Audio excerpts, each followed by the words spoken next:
আসসালামু আলাইকুম। আমি শাহিন খান রাহুল। আজ আমি উপস্থিত হয়েছি কসবা উপজেলা বিএনপি, পৌর বিএনপি, যুবদল, ছাত্রদল, স্বেচ্ছাসেবক দল এবং অঙ্গ ও সহযোগী সংগঠনের যৌথ উদ্যোগে আয়োজিত ঈদ পুনর্মিলনীয় অনুষ্ঠান 2025-এ।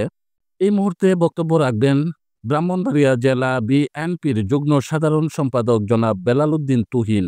উনার বক্তব্যে বিশেষভাবে উঠে এসেছে বর্ষীয়ন রাজনৈতিক ব্যক্তিত্ব আলহাজ কবির আহমেদ ভূঁইয়ার প্রতি সম্মান ও কৃতজ্ঞতার বিষয়টি। তিনি স্মরণ করিয়ে দিয়েছেন বিগত দিনে কঠিন সময়ে জেল, জুলুম, নিপীড়ন ও নির্যাতনের মধ্যে কিভাবে কবির আহমেদ ভূঁইয়ার সহযোগিতার সাথে বিএনপির অসহায় ও নিপীড়িত নেতাকর্মীদের পাশে দাঁড়িয়েছেন। তিনি ছিলেন দলের দুর্দিনের শক্ত ভরসা ও সাহসের প্রতীক। আসুন আমরা একসাথে এই অনুষ্ঠানটি শান্তিপূর্ণ ও সৌহার্দ্যপূর্ণভাবে উপভোগ করি। ধন্যবাদ সবাইকে। আপনারা দেখতেছেন আলো টিভি নিউজ 24। সঙ্গেই থাকবেন সবসময়। এখনই ওনার উপস্থাপনা করবেন, আপনারা সঙ্গেই থাকবেন। ধন্যবাদ সবাইকে।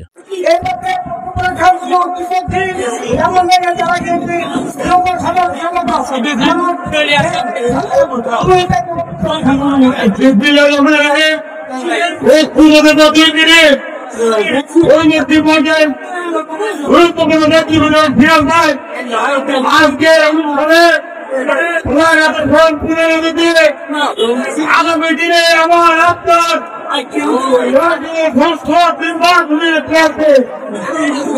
এই দরবারে মিলিতে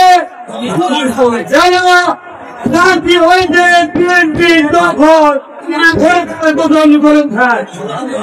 আপনারা জানেন উপেক্ষা করে আল্লাহর পদে অপেক্ষা ধীরে ধীরে গঠন করতাম।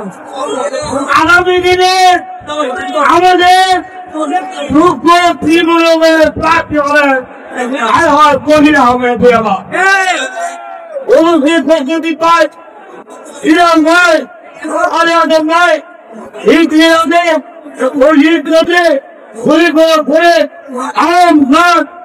যে বাবুল মানুষ ছেলে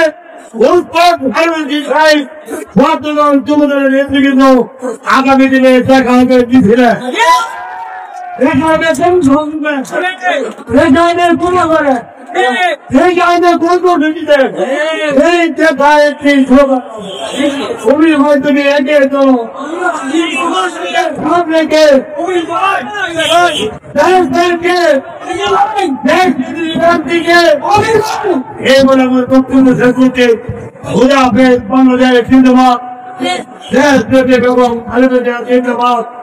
আমাদের প্রিয় নেতা তারেক রহমান জিন্দাবাদ। আগামী দিনের এমপি ক্লাসে আমাদের নেতা জনাব আলহাজ কবির আহমেদ জিন্দাবাদ। আসসালামু আলাইকুম।